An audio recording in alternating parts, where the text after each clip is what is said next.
orang yang berpeluh dengan ilmu pengetahuan yang sangat tinggi juga. Kemudian harus ada teknis yang sangat mumpuni dalam persoalan dalam proses pelayaran. Begitu juga kalau kita mengatakan bahawa Samudra Pasar adalah pusat penyiaran Islam, mereka di sana dipenuhi oleh ulama-ulama besar. Ulama-ulama besar teknologi bukan seperti kita sekarang yang sudah dimudahkan oleh berbagai teknologi. Akan tetapi pada masa dulu mereka harus kalau harus belajar harus membawa kitab besar dan harus menulis tangan dalam sinar yang kurang seperti lampu biasa, panyan kalau istilah orang Aceh lah. Jadi itu semua kerja-kerja berat yang perlu pengorbanan, perlu dedikasi, dan mereka pahlawan. Kalau kita menyatakan bahawa Samudra Pasai itu adalah tempat penyiaran Islam, penyebaran Islam, dengan demikian itu juga akan dipenuhi oleh para ahli hadis, dipenuhi oleh fuqaha, ahli fikih, dipenuhi oleh berbagai macam ahli-ahli, berbagai ahli dalam kemampuan mereka masing-masing, ulama-ulama besar yang akan mengajarkan, dan mereka itu adalah pahlawan, agen-agen perubahan untuk jadi yang penting dari sejarah itu adalah menemukan riwayat pengorbanan, riwayat pahlawan-pahlawan yang telah merelakan hidup mereka untuk membangun peradaban, untuk dakwah, untuk kemajuan Islam. Sejarah Samudra Pasai itu sebagai kenyataan ataupun kenang. Jadi riwayat mereka lah yang diperlukan dalam pengkajian sejarah. Untuk apa riwayat itu? Ini pertanyaan selanjutnya. Untuk apa riwayat itu? Riwayat itu adalah untuk menginspirasi. Riwayat yang demikian yang dapat mengilhami, yang dapat memberikan inspirasi, dapat ilhaman. Itu siapa? Untuk masa depan, untuk generasi ke depan. Nah, di sinilah kita bicarakan bahawa pembicaraan sejarah dalam ruang kita di sini adalah pembicaraan tentang masa depan, bukan pembicaraan tentang nostalgia, tentang hebat-hebatkan diri di masa lampau. Bukan itu. Akan tetapi justru kita sekarang sedang menyusun masa depan, karena riwayat dedikasi, riwayat pahlawan ini adalah ingin sesuatu yang ingin kita harapkan menjadi agen-agen perubahan. Mereka yang kita harapkan akan mendatangkan sesuatu, akan mengubah siklus kehidupan kita yang sekarang ini di semua sisi kehidupan, ekonomi, politik dan seperti siklus ya, bukan siklus naik orang lain ke atas. Begitu juga keadaan kita berputar di tempat yang sama, dan kita selalu sebenarnya kita ingin pergi Allah pergi ataupun kita ingin lebih maju seperti orang-orang lain. Kalau kita ingin lebih maju, kita ingin lebih berada di atas daripada kondisi kita sekarang, berarti kita harus keluar dari siklus yang kita hidupi sekarang. Cara keluar dari siklus, dari kehidupan dari yang kita hidupi sekarang adalah dengan memberikan generasi baru kita muatan-muatan baru, muatan-muatan riwayat dedikasi, riwayat kepahlawanan dalam berbagai bidang kehidupan, bukan saja dalam melawan penjajah. Kita sekarang dan pahlawan itu dengan orang yang mengangkat senjata melawan perang itu sendiri juga sebenarnya rumit, bukan hanya soal pegang senjata kemudian bukan. Dia juga didukung oleh teknologi perang, taktik perang, ilmu perang dan seterusnya. Jadi berbicara tentang pahlawanan yang ingin kita berikan ke generasi kita ke depan, kita masuk ke dalam ranah pendidikan, dalam edukasi sebagaimana museum ini akan menjadi ranah edukasi bagi anak-anak kita, bagi generasi depan kita, dan dengan muatan baru kita harapkan mereka menjadi agen perubahan. Ada sesuatu yang berubah dan ke depan. Sebagaimana yang kita cita-cita, hanya kita ingin meningkat, kita ingin lebih maju, kita ingin lebih aman, lebih sejahtera, dan lebih berilmu pengetahuan, lebih cerdas, dan lebih dapat dihormati oleh orang lain. Berarti agen-agen perubahan inilah yang perlu kita siap. Cara menyiapkannya selain ya kita memberikan muatan riwayat-riwayat dedikasi dari masa lalu kita, dari sejarah kita. Di sinilah kepentingan pengkajian sejarah, penelitian sejarah. Dia bukan yang kita lakukan ini bukan adalah kembali sejarah dan seperti orang yang kembali untuk melihat ruang yang menawan, ruang yang tidak rosak. Akan tetapi kita ingin melihat, menggali di sejarah itu adalah riwayat pahlawanan, riwayat itu. Dan itu yang akan diceritakan, dan itu akan dimasukkan ke dalam menjadi bahan-bahan pendidikan. Saya harapkan kita akan jadi agen perubahan. Ada sesuatu yang berubah, kita dapat keluar daripada siklus yang mengecewakan kita. Oke, demikian 2 poin yang saya buat apa kaitannya baca sejarah, ya sejarah dengan sempat. Mudah-mudahan dapat bermanfaat. Demikian wabillahi taufiq wal hidayah. Wassalamualaikum warahmatullahi wabarakatuh. Terima kasih, Ustaz. Sebenarnya banyak sekali hal yang perlu diketahui. Saya melihat banyak sekali permasalahan yang kita itu jauh dari sentuhan karena itu berada di sekian ratus tahun yang lalu. Tapi itu kita tidak mundur. Ustadz sudah melakukan sesuatu yang luar biasa untuk Samudra Pasai. Giliran kita dari sisi pemerintah mendukung setiap ada penelitian agar saya melihat tadi beberapa pointer kita kalau mau maju ke depan keluar dari situs kita yang saat ini berikan muatan-muatan kepahlawanan dan dedikasi yang baik kepada generasi-generasi penerus kita agar mereka adalah cerminan leluhur kita yang bersahaja. Ini luar biasa. Baik, kita akan menuju narasumber yang kedua yaitu Saudara Mizwar Mahdi. Assalamualaikum Saudara Mizwar. Iya, bisa mendengar suara saya Saudara Mizwar? Halo. Halo, iya, assalamualaikum Mizwar. Waalaikumsalam. Alhamdulillah sehat kita hari ini. Alhamdulillah sekali ya. Ini sudah gilirannya adikku ini menyampaikan paparan mengenai seminar kajian kita hari ini. Silakan. Baik, terima kasih. Bismillahirrahmanirrahim.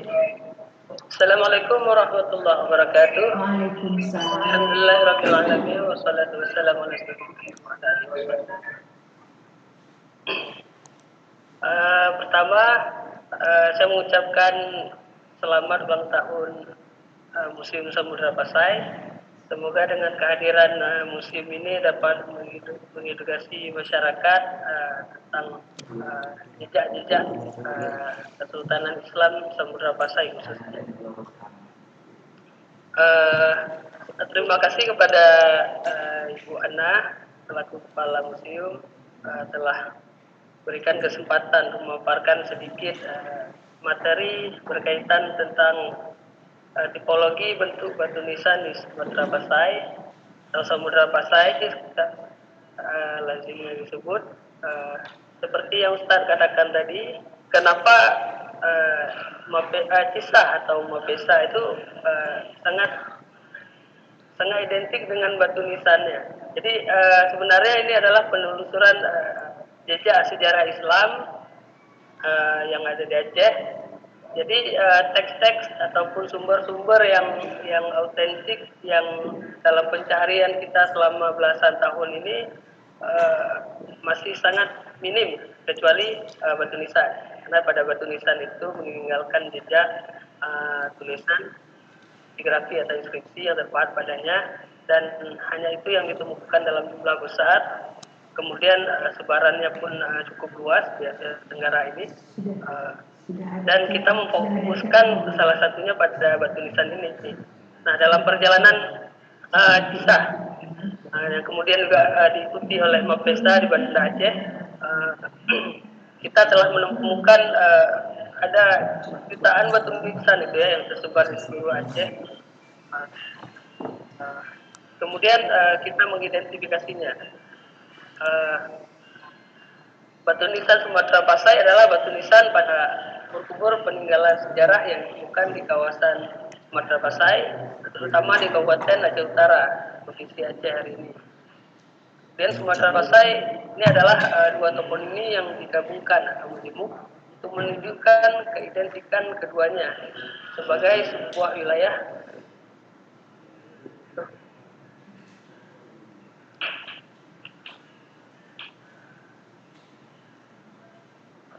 Halo.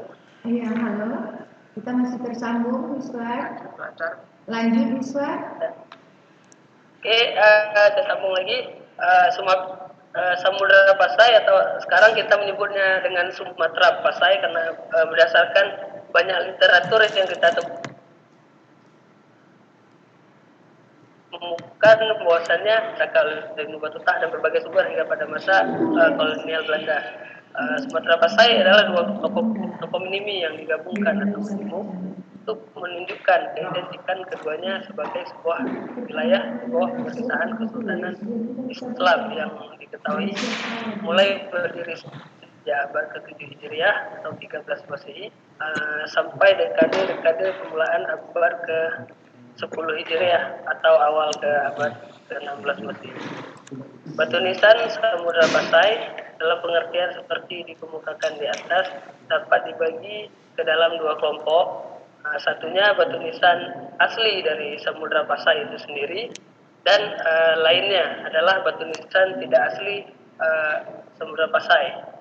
Jadi kalau batu nisan asli dari Samudra Pasai itu kita temukan dalam jumlah yang sangat besar dengan berbagai bentuk, ukuran dan polanya, dan dia khas berasal dari Samudra Pasai dan dia lazim menggunakan dengan batu sungai ya.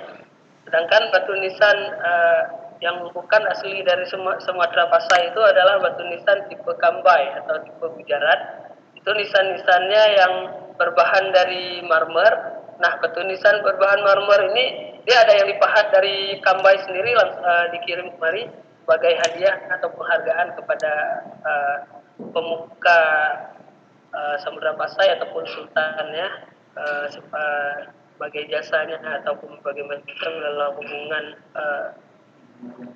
dua kesultanan ini.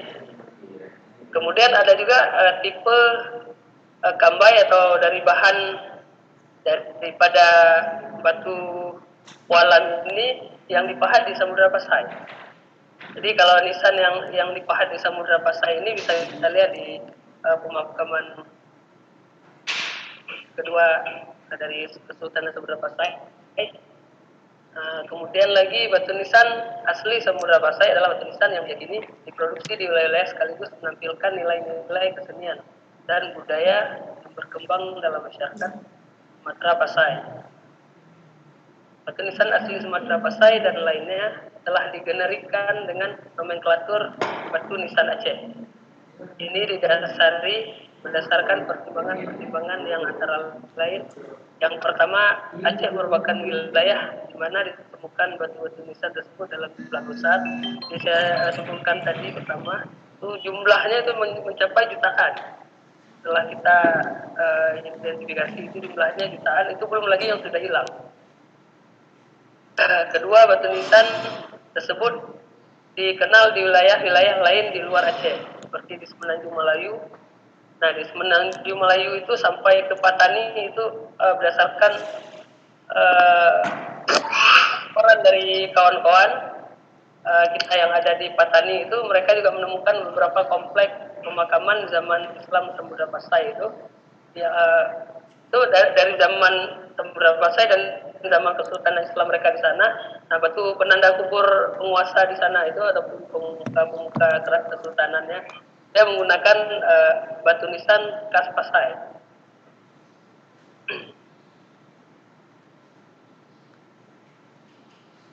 Kemudian juga dia dalam bentuk batu Aceh juga atau disebut nisan Aceh itu juga tersebar di Semenanjung Melayu. Yang ketiga, sejumlah penanggalan Islam tertua yang ditemukan terdapat pada batu-batu nisan dalam wilayah Aceh. Hal mana dapat menunjukkan bahwa Aceh merupakan wilayah di mana tradisi pembuatan batu nisan berawal.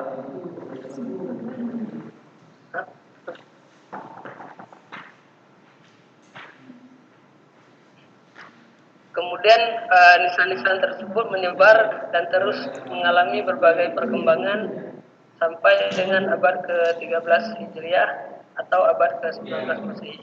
Namun beberapa monumen kubur atau cenotaf tetap mesti dikecualikan dari nomenklatur ini karena tidak dapat diyakini memiliki kaitan atau relasi lain di luar keberadaannya secara geografis, yaitu relasi dari sisi produksi maupun kesenian. Batu nisan asli Sumatera Pasai inilah yang dimaksud dengan batu nisan Sumatera Pasai di sini, dan selanjutnya akan disebutkan demikian. Kemudian tipologi batu nisan Sumatera Pasai adalah pengelompokan sistematik untuk tipe atau model batu nisan Sumatera Pasai menurut karakteristik yang dimiliki masing-masing tipe. Batu nisan Sumatera Pasai sebagaimana umumnya batu nisan Aceh memiliki aspek-aspek internal seperti material, bentuk, dekorasi, kaligrafi, verbal atau epigrafi, dan juga aspek eksternal, keruangan konteks geografi. Selanjutnya di sini hanya dipaparkan mengenai aspek bentuk batu nisan Samudra Pasai untuk mengetahui tipologi atau klasifikasi bentuk batu nisan Samudra Pasai. Bentuk batu nisan Samudra Pasai semenjak permulaan tradisi pembuatannya didorong oleh hasrat untuk menampilkan identitas etnik dan budaya. Penggayaan stilisasi dilakukan untuk melahirkan abstrak wajah yang menyamarkan wajah alami. Alasan pengambilan figur wajah serta pengabstrakannya atau antropomorfik abstrak dalam rangka menampilkan identitas etnik dan budaya adalah karena objek identifikasi yang paling umum adalah wajah. Bentuk batu nisan Sumatera Pasai yang dapat dikatakan merupakan prototipe lebih umum dan dibuat secara berkelanjutan sepanjang zaman Samudra Pasai adalah bentuk batu nisan wajah Pasai. Bentuk batu nisan ini memperlihatkan roman wajah berpenampilan sederhana dengan rambut disanggul pendek atau tinggi di tengah kepala. Nah, untuk tipe yang prototipe Pasai ini sebarannya itu sampai ke Lamuri itu ditemukan juga dalam jumlah puluhan. Dalam ekspedisi kita sejak 2011 itu kita menemukan ada nisan-nisan prototipe Pasai ini menyebar hingga ke Lamuri. Kemudian di Semenanjung Melayu itu sampai ke Patani kita juga menemukan informasi ataupun foto-foto kiriman dari teman-teman di sana bahwasanya nisan sebaran prototipe Pasai ini dari permulaan awal Sultanan Sumatera Pasai itu sudah ditemukan di kawasan-kawasan luas seperti Semenanjung Melayu.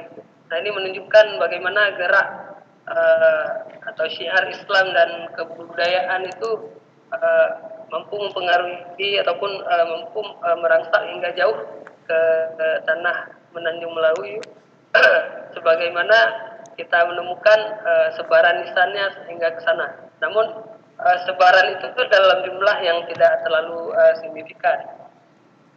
Kemudian untuk prototipe ini walaupun dia dari periode awal dia tetap terus diproduksi hingga periode akhir Samudra Pasai.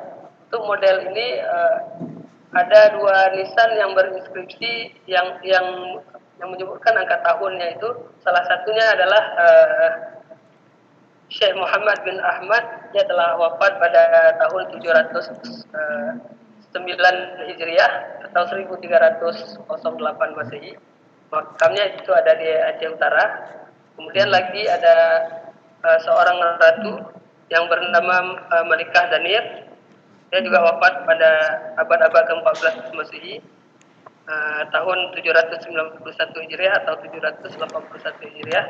Nah, Malikah Danir ini adalah sesuai instruksi yang ditemukan pada nisan yang bercorak prototipe Pasai ini.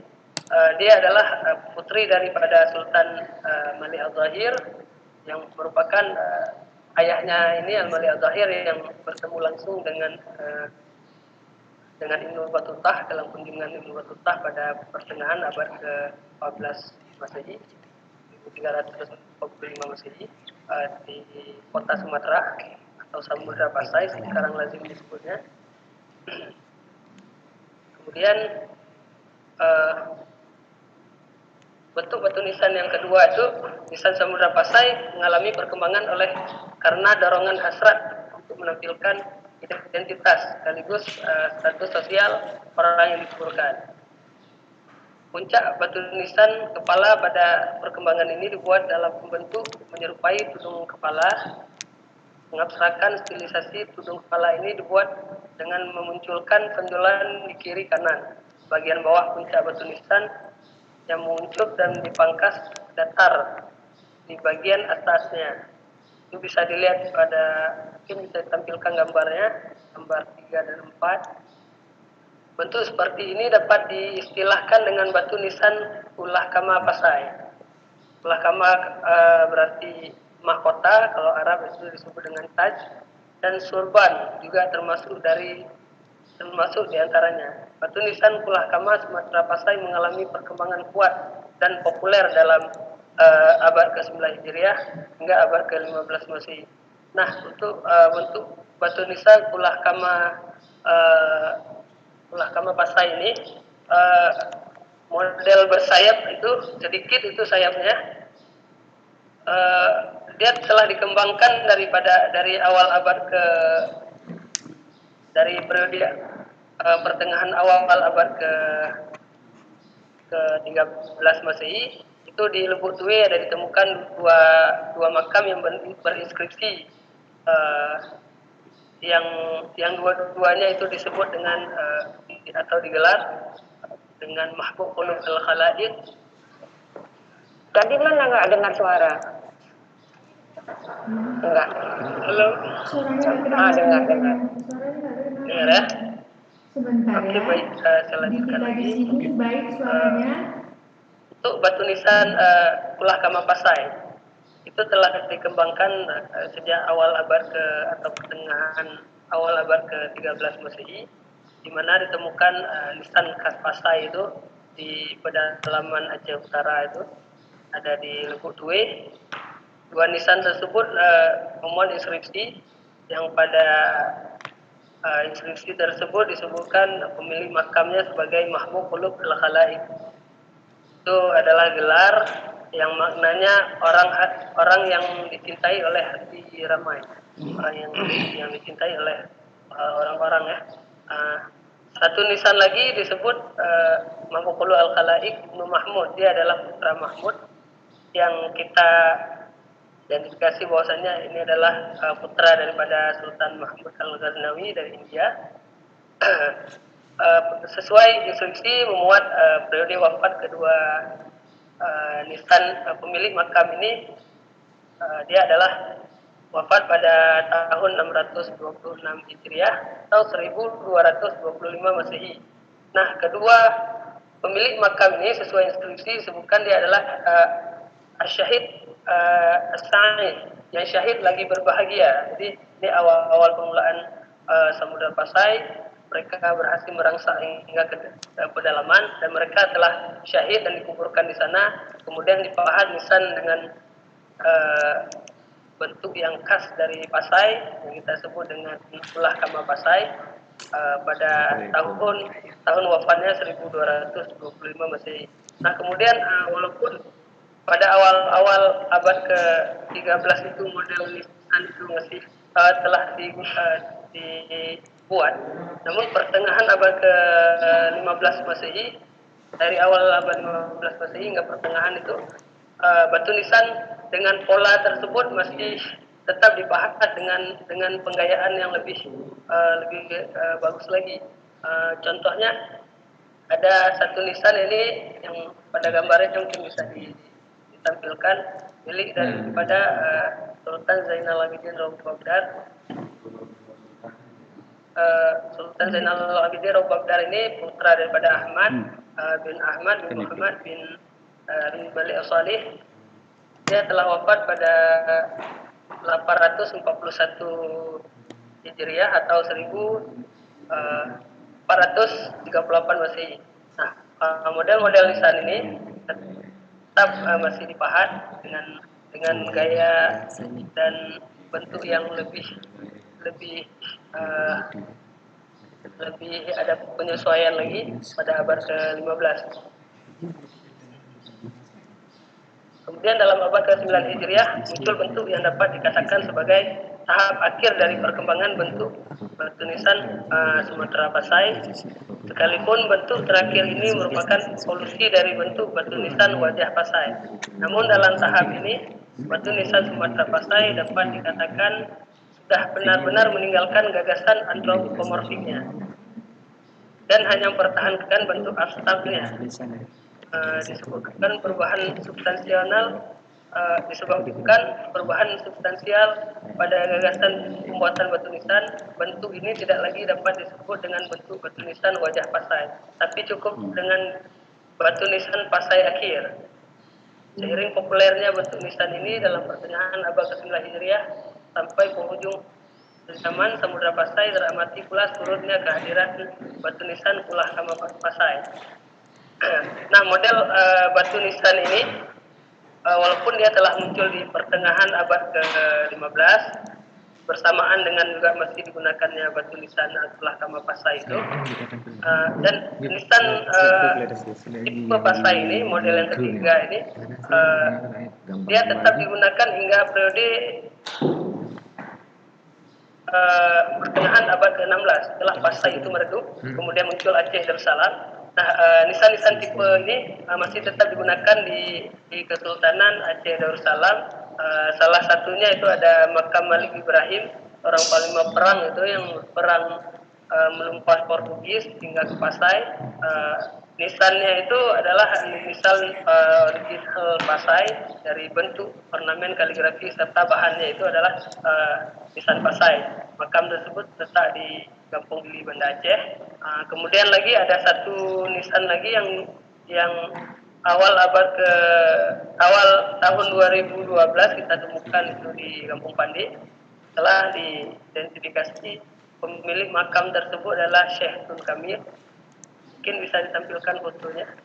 Syekh Tun Kamil ini wafat pada tahun 930 Hijriah, sama seperti wafatnya Malik Ibrahim yang saya sebutkan sebelumnya tadi, 930 Hijriah atau 1524 Masehi.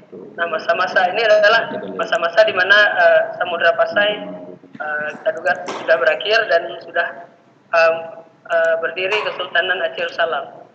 Nisan seperti ini masih digunakan hingga periode Aceh Darussalam, dan yang uniknya lagi, secara bentuk itu masih dipertahankan hingga pertengahan abad ke-15 hingga pertengahan abad ke-16 Masehi di Aceh Darussalam, dengan ditemukannya satu makam itu yang bernama Syekhul Ashkar Jamaluddin. Syekhul Ashkar Jamaluddin ini dia telah hidup atau menjabat sebagai instruktur bersenjata Aceh Darussalam pada masa beberapa sultan, mungkin sejak dari Sultan Ali Mughayyasyah, Salahuddin bin Ali Mughayyasyah hingga Sultan Alauddin wafatnya. Syekhul Ashkar Jamaluddin ini dia nisan penanda kuburnya menggunakan bahan batu pasir, sebagaimana kita ketahui bahwasanya bahan batu pasir itu digunakan pada seluruh nisan kubur Aceh Darussalam dalam jumlah yang besar. Secara bentuk kaligrafi dan ornamen itu masih menggunakan tipe Pasai dan gaya Pasai. Nah, dari tahun wafatnya itu disebutkan dia telah wafat pada tahun 951 Hijriah atau 1544 Masehi. Kuburnya ditemukan oleh tim Mabesa bersama Kisah dan Pelisa itu di area tambak Kampung Pandi. sedalam 1 meter kedalaman itu berhasil kita angkat. Setelah diidentifikasi itu adalah nisan tipe Pasai namun berbahan Aceh Darussalam, batu pasir bukan batu sungai. Dia adalah bernama Syekhul Askar, namanya Jamaluddin, gelar dia berpangkat Syekhul Askar atau angkatan perang instruktur bersenjata zaman Kesultanan Aceh Darussalam. Kemudian lagi ada satu makam lagi yang diperuntukkan bagi orang ulama ahli fiqh. Dia adalah Syekh Muhannad. Syekh Muhannad ini bentuk nisannya bentuk nisan Pasai, namun dia ukurannya kecil, tapi dia telah menggunakan dari bahan Aceh Darussalam. Namun hanya bagian inskripsi yang dipahat pada bagian bawah, pada bagian atasnya itu sudah polos, sudah tidak mengikuti bagaimana nisan daripada Syekhul Askar Jamaluddin tadi.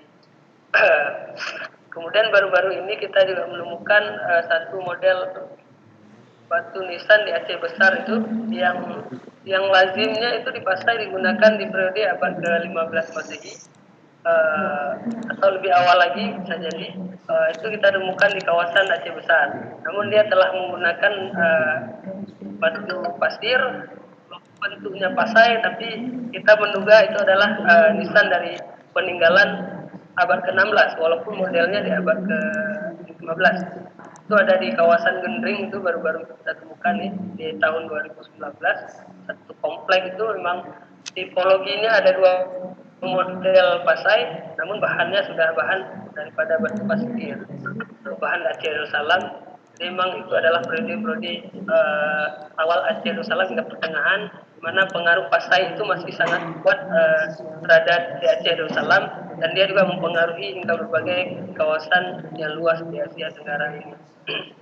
Dan untuk nisan tipe Pasai berbahan pasir itu dari abad ke-16 permulaan pertengahan di Aceh Darussalam ini kita temukan itu dalam jumlah ribuan. Namun nisan-nisan tersebut hanya biasanya dipahat dalam kaligrafi, yaitu kalimat tauhid. Kemudian kebanyakannya juga polos.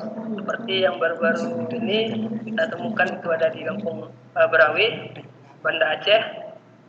Satu komplek yang terbiarkan itu di kandang ayam warga, ditemukan oleh tim CISA pada tahun 2013-2014 itu hingga kemarin kita lakukan pembersihan dan penataan pada minggu kemarin, posisinya masih seperti semula. Jadi memang tidak ada sedikit pun usaha ataukah dari pemerintah atau dari masyarakatnya untuk menyelamatkannya ataupun membersihkannya daripada kotoran-kotoran hewan tersebut.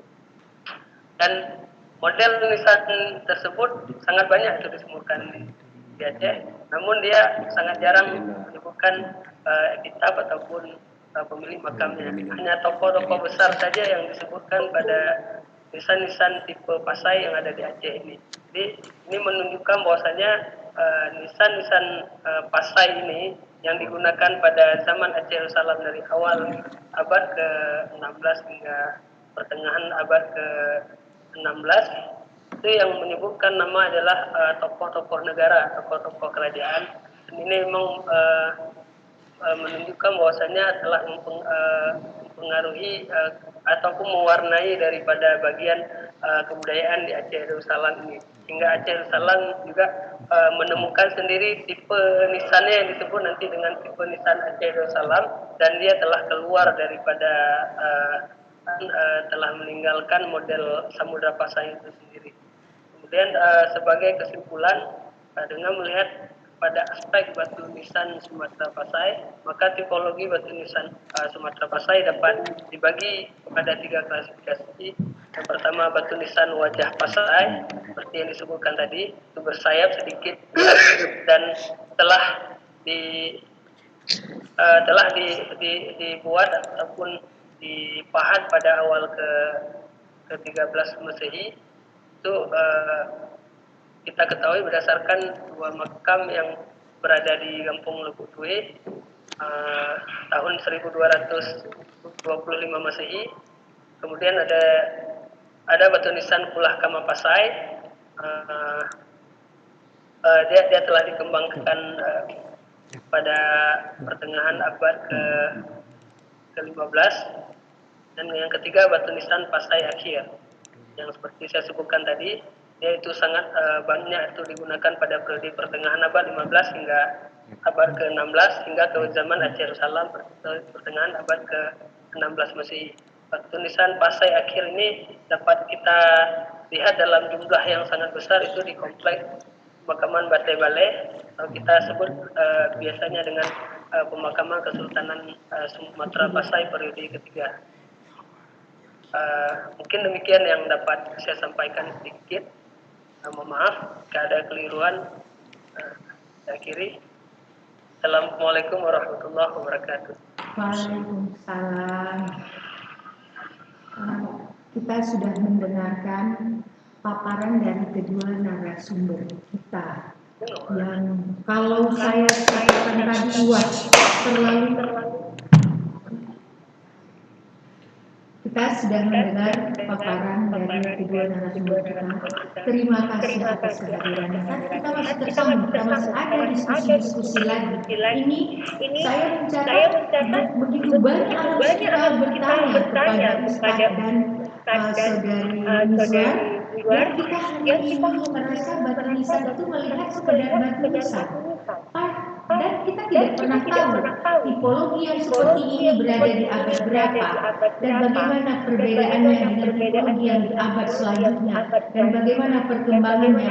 Mungkin tidak bisa cukup kita bahas hari ini, tapi sabar ya partisipasi semua, kita menggunakan unlimited. Silakan bertanya, diskusi sampai unlimited itu habis.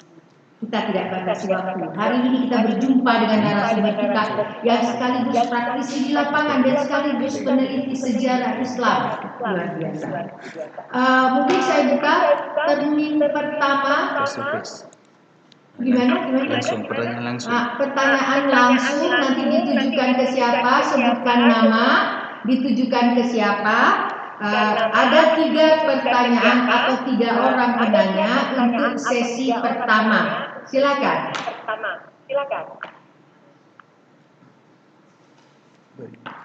Ada?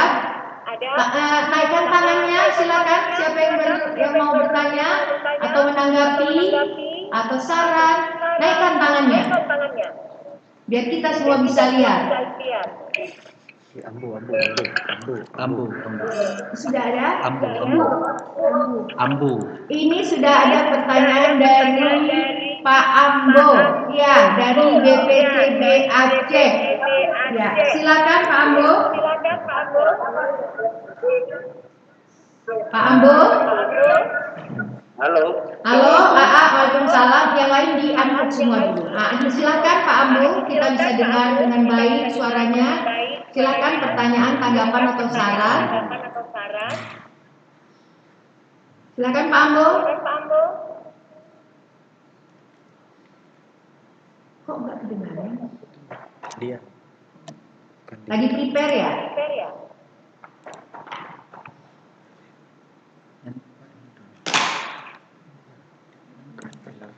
Iya. Buana. Ya, terima kasih sudah tersambung. Silakan Pak Ambo.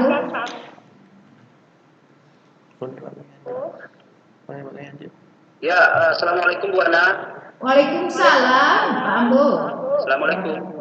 Waalaikumsalam warahmatullahi. Suara Pak Ambo agak dribble. Coba yang lainnya matikan mute-nya. Kita sudah matikan di sini. Ini kita Pak Ambo. Internetnya lemah. Jaringan dia lemah. Jaringan di sana kayaknya agak double. Iya, terima kasih Pak Ambo.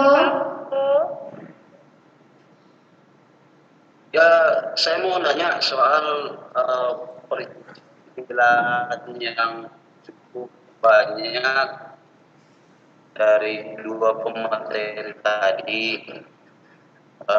luar biasa sekali, terutama untuk Pak Ustadz dengan Pak Mizwar, luar biasa pemaparannya. Cuman itulah ketika membicarakan tentang tipologi, selalu harus ada dasar-dasar deskripsi tentang ini tipologi A atau tipologi B atau tipologi C.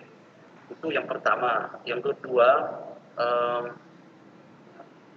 terkait dengan sumber-sumber hikayat yang dikatakan sama Pak Ustadz tadi itu, pada konteks referensi ilmiah banyak juga yang menggunakan hikayat, maksudnya hikayat tentang hikayat Samudra Pasai, hikayat Raja-Raja Pasai atau hikayat Aceh itu sudah sangat lama dijadikan referensi dengan kadar tertentu. Jadi sah-sah saja menggunakan hikayat itu sebagai referensi. Yang ketiga, menurut saya yang terakhir untuk visual, situs yang ada di Lubuk Tue yang berhasil dibaca oleh teman-teman Isa dan Mapesa yang luar biasa, itu kalau saya tidak salah penyebutan angka tahunnya itu sebelum masa kerajaan Samudra Pasai. Nah, kalau sebelum masa kerajaan Samudra Pasai tidak tepat disebut itu adalah tipe Pasai. Kenapa? Karena nisan ini lebih awal berdiri dari kerajaan Pasai itu sendiri. Itu komentar saya, Bu Ana. Ya. Terima kasih. Assalamualaikum. Waalaikumsalam. Pak Ambu, kita tahan dulu. Kita langsung ke narasumber. Gimana? Langsung ke narasumber. Oh, gini, supaya nanti fokus, kita langsung berikan. Tadi itu ada 3 pertanyaan tentang tipologi, bagaimana dasarnya menjadi tipe A-nya. Kemudian ada lagi tentang yang selama ini orang juga sudah memakai referensi hikayat Raja Pasai itu yang akan dijadikan referensi. Sebenarnya kita menyatakan tadi belum sepenuhnya ada pengkajian yang tepat untuk dijadikan referensi. Itu menurut saya nanti dijelaskan oleh narasumber. Dan yang ketiga, situs Lubuk Tue itu situs yang lebih awal dari kerajaan Samudra Pasai, adanya di abad 12 yang sebelum kerajaan Samudra Pasai. Itu mungkin menurut Pak Ambo itu tidak disebut sebagai batu nisan Pasai. Ini kedua narasumber, yang dua buat Ustaz Takudin dan yang satu pertanyaan buat Miswar. Atau yang tipologi itu juga bisa dijawab oleh Miswar. Langsung Ustaz aja. Silakan Ustaz untuk menjawab pertanyaan-pertanyaan dan tanggapan ini. Silakan Ustaz. Assalamualaikum Ustaz. Ustaz mendengar saya?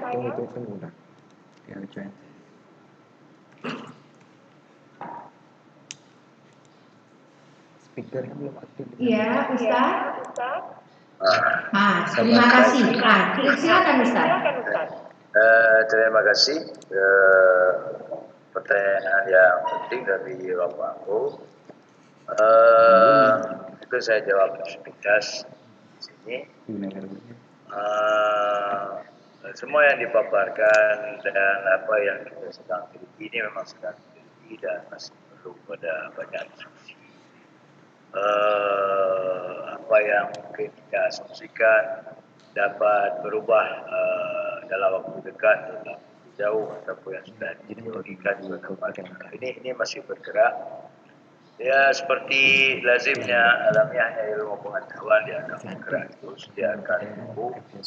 Ada yang kemudian dia harus dibenamkan, kemudian ada yang yang lain, itu sudah kita belajar pengetahuan sesuai dengan perkembangan, sesuai dengan penyelidikan, sesuai dengan jadi di sini ada satu hal yang perlu ditekankan bahwa apa yang langkah-langkah apa yang dilakukan oleh para peneliti sebelumnya dan sejarawan sebelumnya adalah apa yang mereka dapat sampai dan itu terus berlanjut. Sayangnya penelitian sejarah Islam ataupun penelitian sejarah Islam ini diawali mungkin oleh orang-orang sarjana-sarjana kolonial, khususnya terutama yang setelah ditemukan batu-batu nisan dan dilaporkan ke media para sarjana dari Balai Arkeologi pada waktu itu di Dinas Keperwakalan Belanda. Dia menjadi orang-orangnya menjadi sarjana-sarjana bahkan ahli-ahli fotografi hebat, maksud di antaranya Ye Devi. Itu adalah staf pemotretan Borobudur yang kemudian langsung dikirim setelah beberapa tahun penemuan batu-batu nisan di kawasan Mukim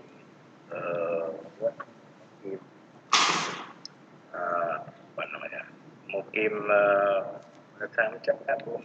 Pemukiman Blangmen. Blangmen, di Mukim Blangmen.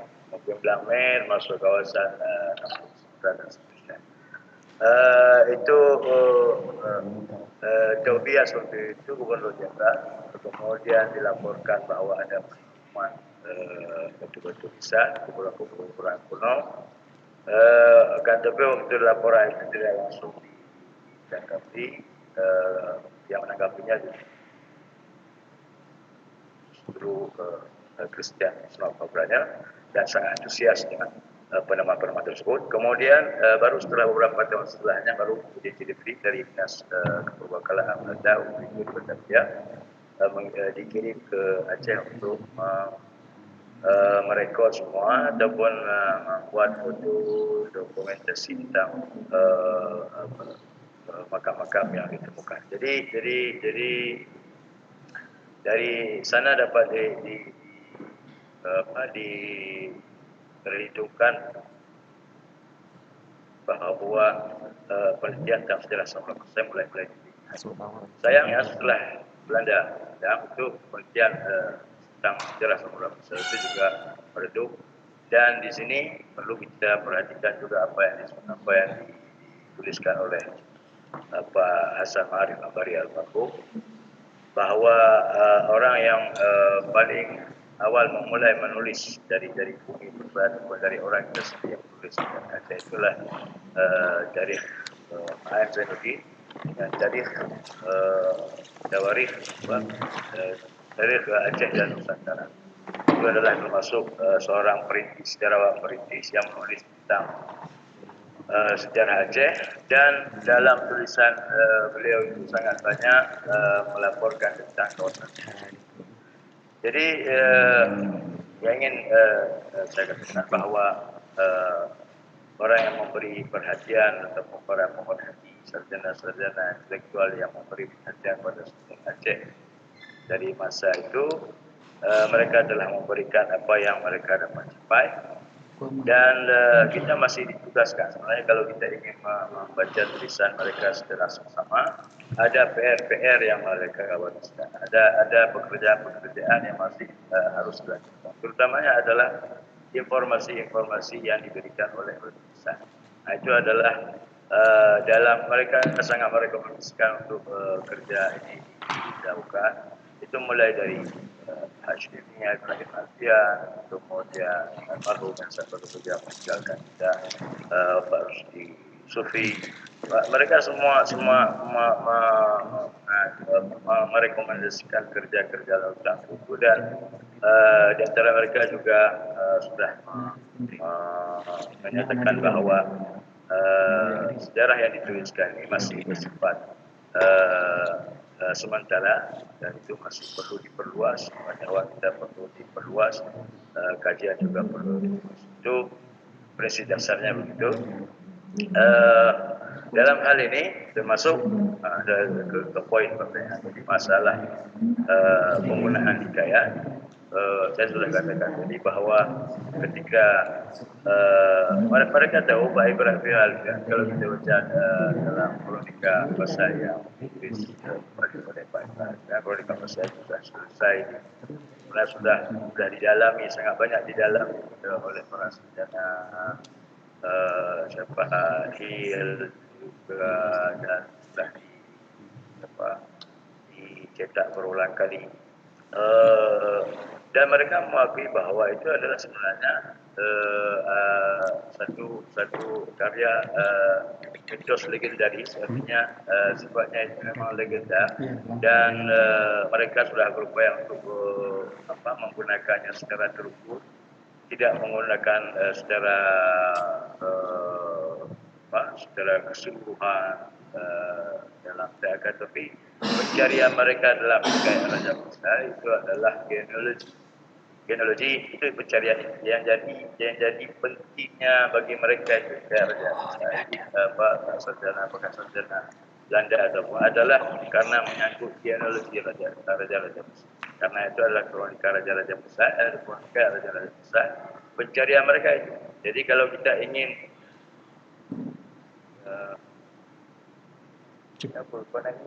langsung. Jadi apa yang dicari oleh para saudara atau para peneliti dalam hikayat Raja Musa adalah genealogi. Itu sebenarnya bukan rentetan cerita. Kalau Sunah Ogranya memang langsung dia mengatakan, karena dia seorang Islamolog, seorang yang mengetahui dan punya pengetahuan luas tentang Islam, walaupun itu musuh, itu orientalis, itu kolonialis, akan tentu diakui bahwa mungkin kemampuan memantau pengetahuan Islam Sunah Ogranya itu lebih besar dan lebih luas, dan dia dapat mengatakan bahawa memang hikayat Raja Musa itu dongeng semata-mata, dan dia tidak menggunakan selain tidak ingin menggunakan atau mengandalkan hikayat Raja Musa. Jadi kepentingan hikayat Raja Musa itu karena menyebutkan dia dulu. Jadi titik beratnya disebutkan kepada cerita panjang lebar. Begitu juga seperti Sulalatul Salati,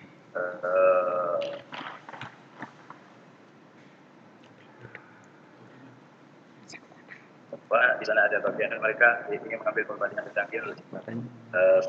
Dan hari ini kita sudah membaca kembali apa yang kita katakan bahawa hikayat Raja Musa perlu dikesampingkan dan kita harus memberikan perhatian kepada sumber-sumber yang lebih tepat, sumber yang lebih. Ini karena memang berdasarkan daripada kritik sumber. Jadi kritik sumber itu dilakukan. Jadi sebelum kita menghabiskan tenaga dan waktu kita untuk mengkaji sesuatu, maka harus didahului dalam pengkajian secara kalau disebut dengan bahasa Arab yang naqdul usul. Jadi sumber yang kita itu yang kita harus nilai bagaimana sumber itu dapat apakah cocok, layak, dapat dipercaya untuk memberikan kita informasi. Jadi setelah kita examination, setelah kita melakukan pengujian terhadap hikayat Raja Musa, baik itu secara lapangan, saya telah melakukan kita juga telah melakukan pengujian terhadap informasi yang diberikan oleh hikayat Raja Musa, baik secara lapangan ataupun secara kritik internalnya memang sudah sangat jauh sebenarnya dari apa yang kita harapkan. Jadi sumber sejarah kritik secara lapangan pun kita sudah mengecek semua tempat yang disebut dalam Raja Musa dan itu tidak realistis. Nama-nama itu memang kabur dan banyak kekaburan persoalan itu. Dan yang lebih jelas lagi, genealogi yang disampaikan ataupun yang ditulis dalam hikayat Raja Musa itu genealogi yang sama sekali tidak tepat dan tidak sesuai dengan apa yang kita temukan dalam pada inskripsi batu nisan. Misalnya contohnya inskripsi batu nisan makam di Malaysia. Jadi banyak sultan-sultan itu yang tidak disebutkan, bahkan yang disebutkan telah kronika besar atau hikayat Raja Musa memberikan genealogi Malik Saleh, Malik Tahir, Sultan Mansur, Sultan Mahmud, kemudian Sultan Ahmad. Sultan Mansur, Sultan Mahmud tidak ada satu pun catatan inskripsi yang memberikan nama itu. Mahmud Mansur tidak ada sebagai anak daripada putra daripada Malik Tahir. Yang diberikan dalam genealogi yang beberapa inskripsi di inskripsi Ratu Harijal Makam Al-Arasyah, inskripsi di Nisan Zainal Abdurrahman Qadar, kemudian beberapa tempat lain, itu semuanya memberikan Zainal Abidin bin Ahmad bin Muhammad Al-Malik Al-Zahir, kemudian bin Al-Malik Islam. Jadi tidak ada yang sultan maksud. Kemudian karena dahulunya para sejarawan andalkan tiga Raja Persia. Jadi Raja-Raja Persia itu yang ditemukan hanya sampai Sultan Ahmad. Dan tidak ada sultan setelah Sultan Ahmad yang ditemukan oleh mereka, kecuali yang ditemukan lewat pembacaan inskripsi oleh J.P. Morgan pada waktu itu. J.P. Morgan, sarjana Belanda yang menelaah inskripsi Persia, dan mereka menemukan kronologi yang berbeda. Sementara sultan-sultan yang seterusnya setelah Al-Rasyid itu sama sekali tidak terungkap pada waktu itu, dan sampai pada masa Pak Ibrahim Alfian menulis sejarah Samudra Pasai dalam beberapa artikelnya, itu juga tidak terungkap sultan-sultan setelah berlaku Al-Rasyid atau pemerintah Malaysia sampai dengan tahun 2008. Claude Gellot dan Ludwig Carlos menerbitkan epigrafi Kesultanan Samudra Pasai. Setelah muncul nama-nama sultan-sultan yang memerintah di Samudra Pasai. Jadi saya ingin mengatakan bahawa kita kritis terhadap sumber, ketika sumber dia tidak mengacu pada banyak orang menggunakan waktu dulu. Jadi bukan itu yang menjadi standar daripada kebenaran untuk menjadi acuan kita, karena banyak orang sudah menggunakan berarti itu sudah benar. Tidak sama seperti bukan semua kalau diakui atau dikatakan oleh semua orang itu begitu berarti itu begitu, tidak. Akan tetapi kebenaran itu berdiri dengan sendirinya dengan alasan-alasan yang kuat, dengan bukti yang kuat, tidak dengan banyak atau kurangnya orang yang menggunakan itu. Menurut saya mengenai saya jadi perlu kritis, dan standar kritis ini kita perlu sumber untuk kritis ini juga artinya dengan memperluas bacaan dan tentang penulisan sejarah itu. Apalagi dalam masa Islam kita ini, kita bayangkan bahawa yang menulis ini seorang muslim dan intelektual sarjana muslim itu akan dibekali dengan pengetahuan Islam, dan dia banyak mengetahui Islam. Dan masalah misalnya tarikhul Islam itu, tarikhul Islam setelah Ibn Khaldun di abad 8 Hijriah dia dan memberikan itu soal penulisan sejarah dalam soal penulisan sejarah metode sejarah itu sudah sangat maju. Jadi ini harus dalam kita mengkritisi sumber itu, kita punya sumber bacaan yang baik, terutama tentang sejarah Islam, sehingga kita memahami bagaimana sejarah Islam, bagaimana sejarah Islam itu ditulis, dan ilmu sejarah Islam itu sudah sangat berkembang pada zaman beberapa saja, tapi sebelumnya sudah sangat berkembang. Dan saat kita membandingkan apa yang diberikan oleh institusi, kita tidak akan menemukan hal yang jauh berbeda dengan apa yang berlaku di Islam, yang di pusat-pusat Islam yang ada apakah pusat-pusat kebudayaan Islam seperti Kairo, Hijaz dan sebagainya. Kita tidak menemukan hal yang sama. Kita menemukan sama yang bukan pada penulisan. Akan tetapi hikayat Raja Pasai itu sangat jauh dari apa yang kita temukan sebagai besar dunia Islam. Jadi ini perlu perhatian kembali, silakan kembali silakan baca secara lebih detail dengan perbandingan yang lebih banyak. Okay. Jadi tidak hanya mengacu pada banyak orang menggunakan itu. Jadi kita juga harus melihat apa alasan mereka menggunakan, apa sebab mereka menggunakannya. Kita harus maklumi juga hal itu supaya kita tidak juga mengklaim atau asal menyalahkan mereka. kita harus memahami berarti ada kadar-kadar, ada batasan-batasan yang mereka tidak bisa lampaui. Sebagaimana kita hari ini ada batasan-batasan yang mungkin kita tidak bisa lampaui di luar jangkauan kita saat ini. Dan mungkin generasi ke depan kita akan melanjutkan, kita akan menjangkau lebih luas, kita akan memperbaiki apa yang mungkin kurang dan apa yang salah, keliru dari apa yang itu adalah tabiat dan alamnya. Ilmu pengetahuan dia tidak mampu, tapi dia bergerak, dia dinamis. Jadi demikian kita memahami.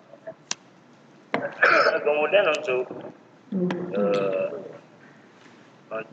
masalah lebuk itu terjebak kita dalam penamaan kerajaan Sumatera Pasai. Nama itu tidak kita warisi dari masa ini.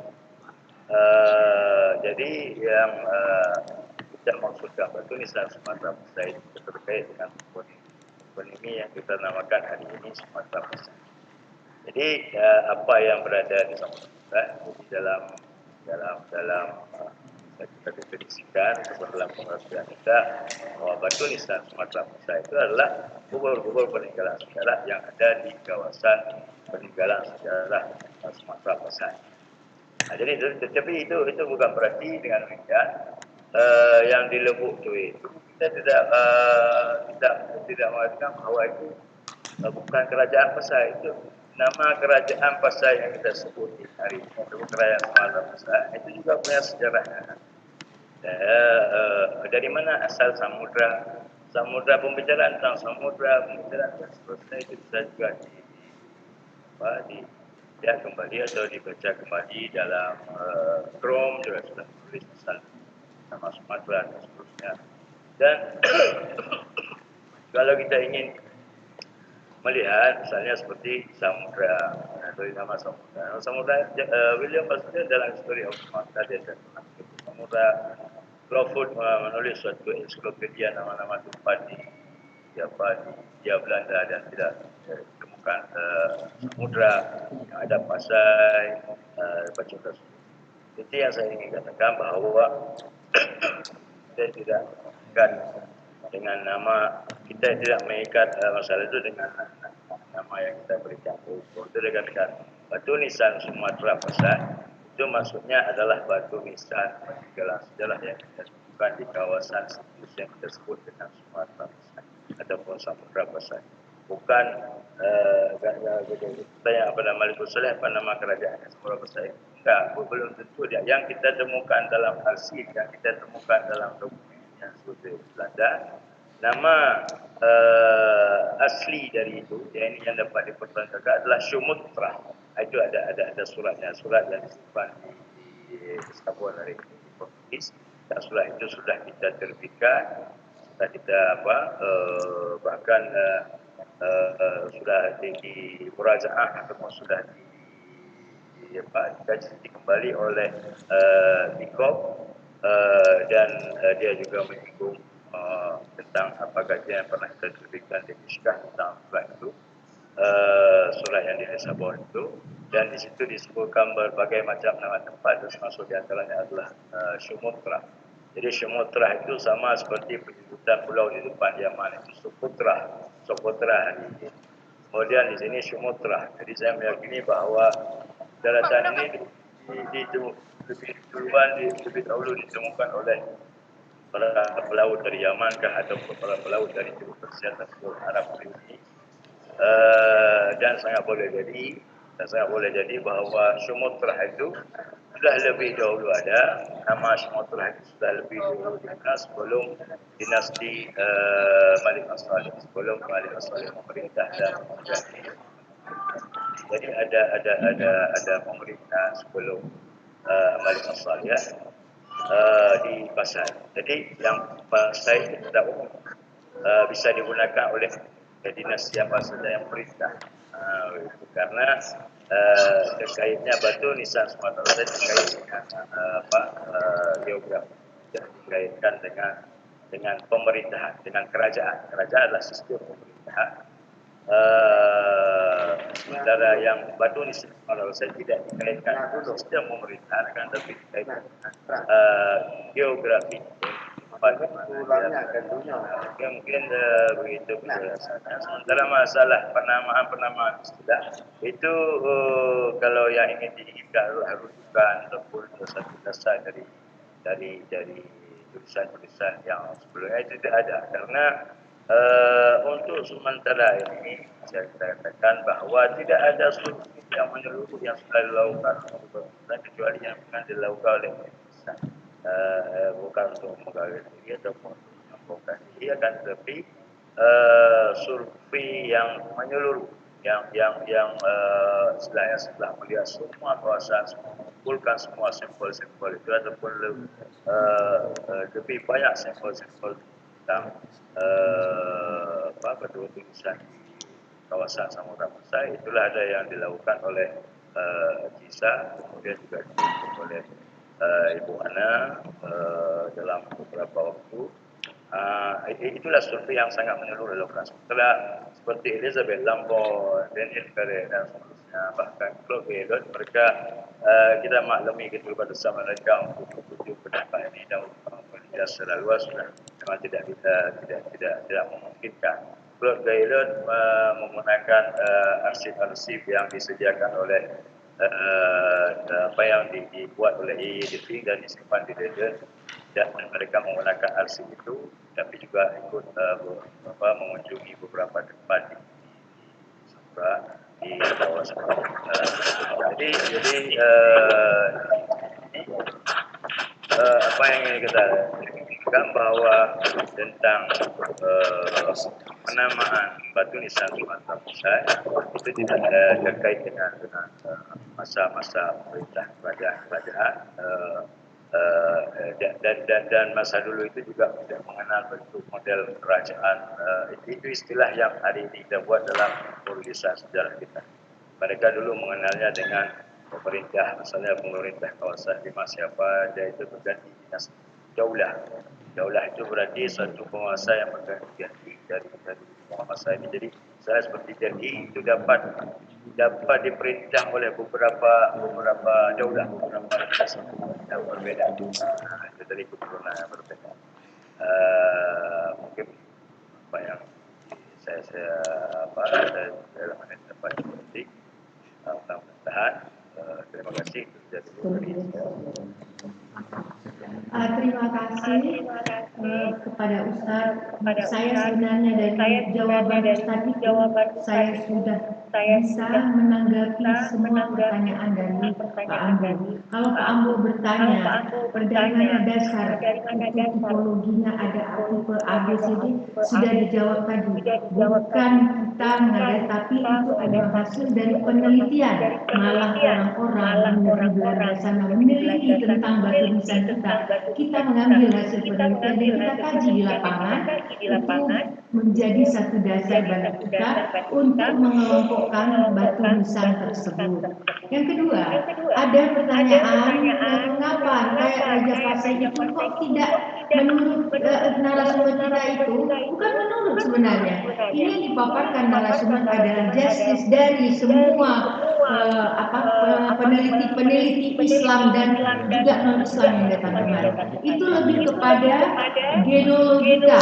Sedangkan kita tidak hanya mengkaji dari genealogika, tetapi kita lebih kepada rangkaian rentetan cerita dari satu tampakan batu nisan itu, atau dari satu sejarah yang itu tidak kita dapati dari hikayat Raja Pasai. Dan kita tidak berkata itu tidak benar, tapi Snok Hogronyo tidak mempercayai, meskipun musuh bagi kita, dia punya penelitian yang mengansihkan itu hikayat Raja Pasai. Kita tidak sampai di situ. Ustadz bekerja keras, ayo kita cari di lapangan di mana yang ditulis hikayat Raja Pasai.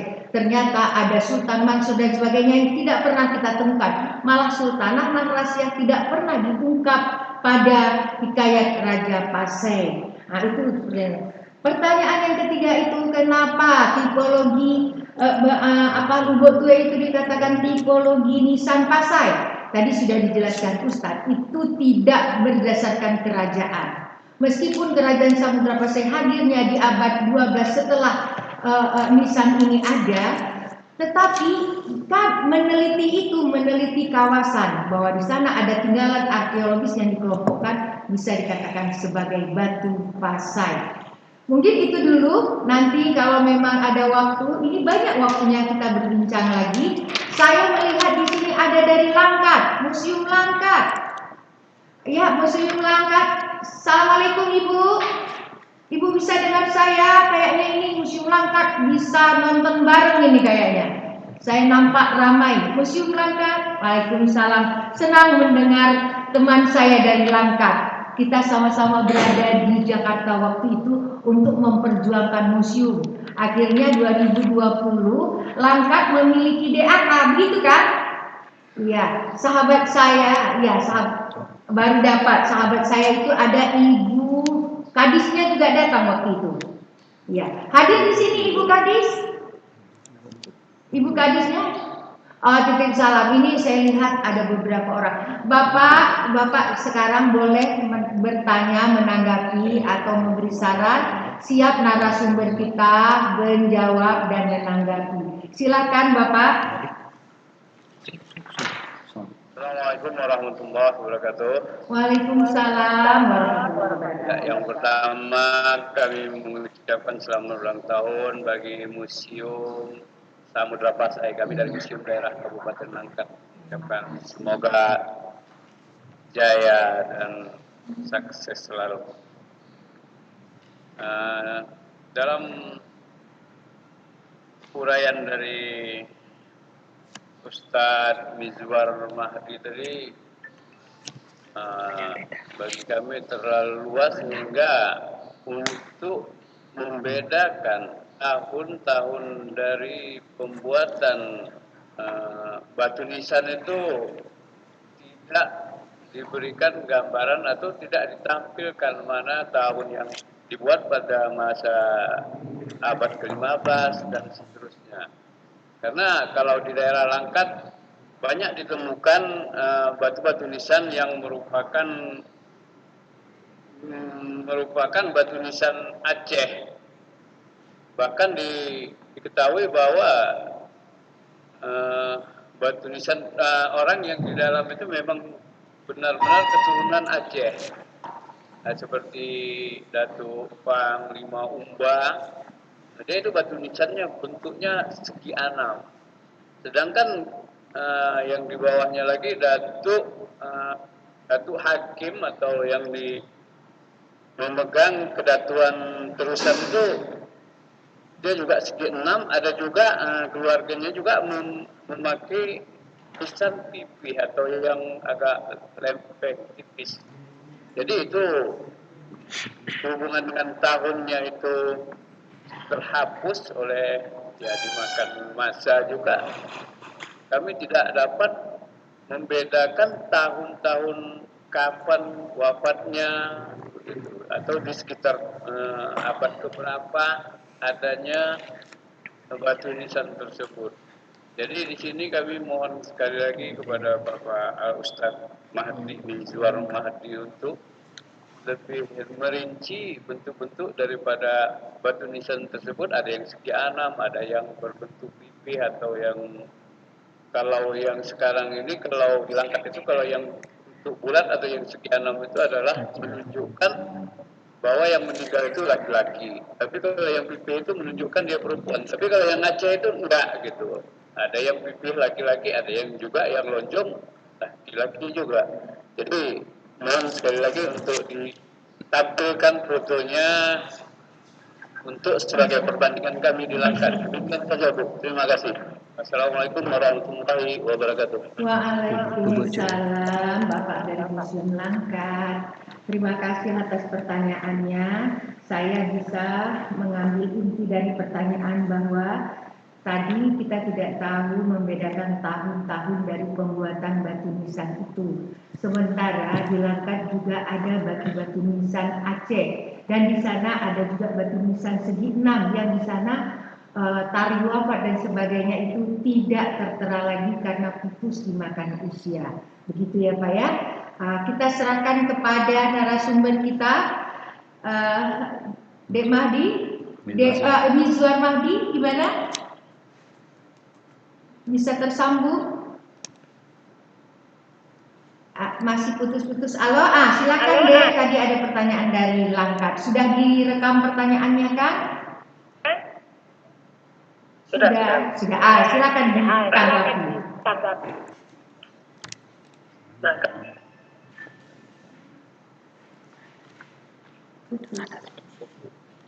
Putus. Ya, halo.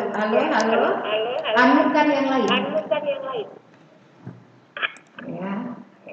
Sudah Demiswar?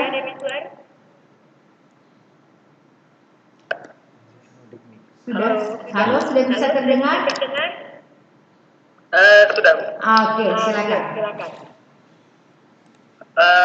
Untuk kawasan Sumatera Utara itu memang sebaran nisannya itu bervariasi ya, dari abad ke zaman Kesultanan Sumatera Pasai dan Aceh Darussalam. Kalau khususnya untuk periode zaman Samudra Pasai itu atau Sumatera, untuk nisan-nisannya itu seperti saya sebutkan tadi itu, untuk yang prototipe Pasai itu dia memang selalu digunakan dari periode awal hingga periode akhir. Namun untuk menandakan dia itu dari abad keberapa itu hanya inskripsi yang dapat menerangkan bahwasannya dia itu atau pemilik makam itu telah wafat pada tahun berapa gitu. Itu untuk nisan prototipe Pasai. Seperti yang saya sebutkan tadi, itu ada makam ini ada betul. Nah, ini adalah nisan prototipe Pasai. Dia dari periode awal itu sudah dicetak dan tersebar itu seluruh kawasan hingga ke Sumatera Utara. Saya juga melihat beberapa foto itu di Kota Rentang ya. Kota Rentang itu banyak sebaran nisan Pasai termasuk model begini. Dan hanya yang berinskripsi kita bisa menebak dia berasal dari periode abad keberapa, tahun keberapa. Seperti ini adalah nisan dari Malikah Danir, itu salah satu penguasa dari Kesultanan Sumatera Pasai juga. Sesuai inskripsinya itu disebutkan bahwasanya dia telah meninggal pada tahun 381 Hijriah atau 781 Hijriah atau 791 Hijriah, atau kalau Masehinya 1390-an Masehi. Nah, kemudian ada lagi tipologi itu yang prototipe Pasai, ada bahkan yang lebih awal itu ada makam Syekh Qiwam Syekh Muhammad bin Ahmad. Modelnya ini bisa tampilkan.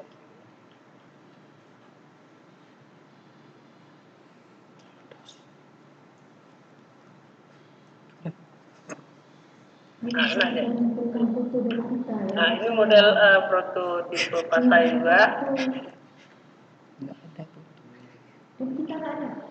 Nah, ini sesuai nisannya, sesuai instruksi yang disebutkan bahwasanya Syekh Muhammad telah meninggal pada tahun 709 Hijriah, atau kalau Masehinya 1308 Masehi, di periode awal abad ke-14. Untuk model-model nisan ini memang kita tidak bisa membedakan juga, khususnya nisan Pasai ya. Kita tidak bisa membedakan yang mana nisan lelaki dan nisan perempuan. Begitu juga tarikh wafat. Kalau tarikh wafat untuk model nisan seperti ini hanya inskripsi yang dapat menerangkan periode nisan itu dikeluarkan. Kemudian lagi untuk tipe yang kedua tadi saya sebutkan itu tipe Pulah Kama Pasai itu.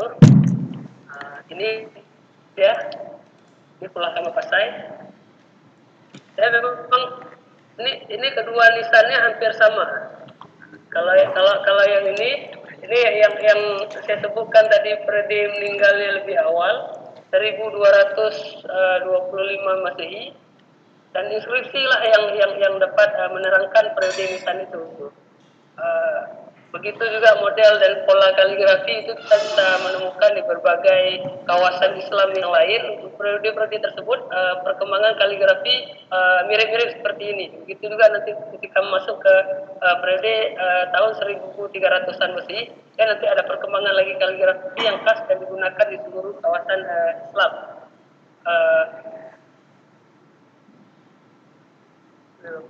Kemudian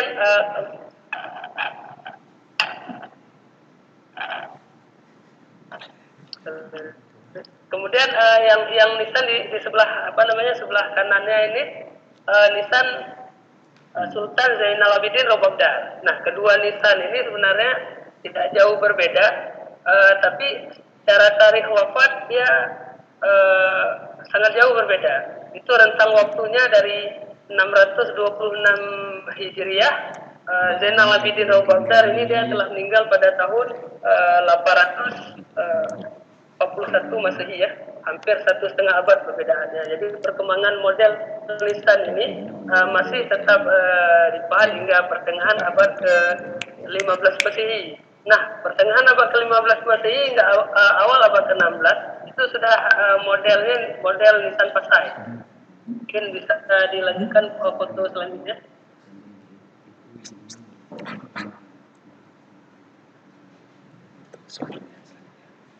Model nisan pasai ini dah. Nah, model nisan pasai ini kita tidak menemukan tarikh wafat yang di awal abad ke-15 Masehi, 1400-an awal itu tidak satupun nisan yang seperti ini ditemukan tarikh wafatnya. Jadi dia telah muncul dari pertengahan abad ke-15 Masehi. Itu sebagai contoh ada nisan makam Syekh Mahmud bin Sultan Zainal Abidin Robabdar yang nisan di atas tadi. Jadi putra dari Sultan Zainal Abidin Robabdar itu adalah salah satunya adalah Sultan Mahmud. Nah, Sultan Mahmud ini dia telah menggunakan model nisan pasai. Model nisan pasai atau tipe ketiga itu dia telah meninggal pada tahun 872 Masehi atau 772 Hijriah atau 1468 Masehi. Nah, dari sejak periode inilah nisan tipe ketiga ini dikeluarkan sama sekali hingga pertengahan abad ke-16 Masehi. Jadi kalau untuk nisan seperti ini kita sudah bisa menebak bahwasanya nisan pasai atau tipe ketiga ini dia telah berdasarkan ini dokumen yang sudah kita temukan, berdasarkan inskripsi sejauh ini dia memang tarikh yang tertuanya di pertengahan abad ke-15 Masehi atau 1400-an Masehi hingga ke tahun pertengahan abad ke-16. Nah, nanti kalau di Langkat itu kan nisan-nisan Aceh itu juga banyak tuh ditemukan. Nah, kalau nisan Aceh itu sangat banyak lagi variasinya. Itu mungkin bisa kita lanjutkan dalam seminar-seminar tentang tipologi batu nisan Aceh ya. Karena itu akan lebih panjang lagi pembahasannya. Mungkin di sini saya menerangkan hanya tipologi nisan pasai saja dulu. Jadi secara pasti sangat mudah kita tebak kalau periode nisan itu walaupun tidak disebutkan inskripsi atau tahu tarikh wafat. Sejauh ini nisan tipe ketiga itu kita sudah bisa menebak bahwasannya dia itu nisan dari periode pertengahan abad ke-9 Hijriah hingga ke pertengahan abad ke-10 Hijriah. Mungkin demikian yang bisa saya paparkan.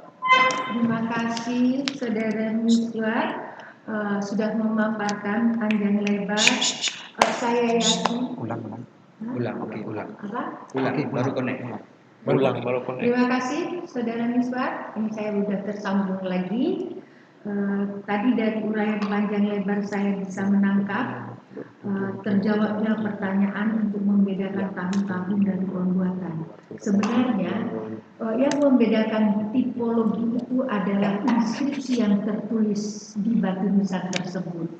Kalau sudah tidak ada inskripsinya, mungkin kaligrafinya yang bisa menempatkan nisan itu pada abad keberapa. Jadi itu memang ini yang sudah dikaji oleh tim CISA bersama kita dan mungkin Mapesa.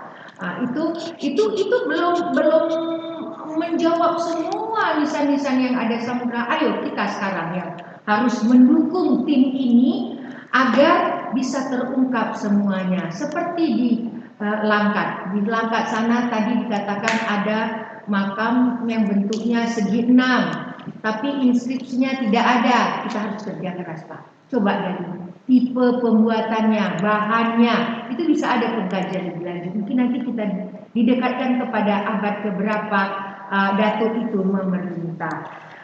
Baiklah, saya kira itu sudah terjawab. Kalau memang ada yang masih ditanyakan nanti, ini kan kita nanti, ini sekarang kita break dulu. Selama masa break ini, tolong lihat emailnya. Kita sudah download, sudah upload bahan seminar yang bisa dibaca-baca sebentar selama break untuk mungkin ditanyakan kembali kepada narasumber. Waktunya 15 menit. Ya, terima kasih. Pak Sumari, siap dengan pertanyaannya, Pak Sumari? Cukupkan modalnya. Batuk. Udah aktifkan semua. Baru cek kirim cek. Batuk. Aduh minit enggak. Halo. Nah, gambar. Kayaknya ngomong. Ini break ya? Sepertinya istirahat dulu Pak 15 menit. Oh ya ya.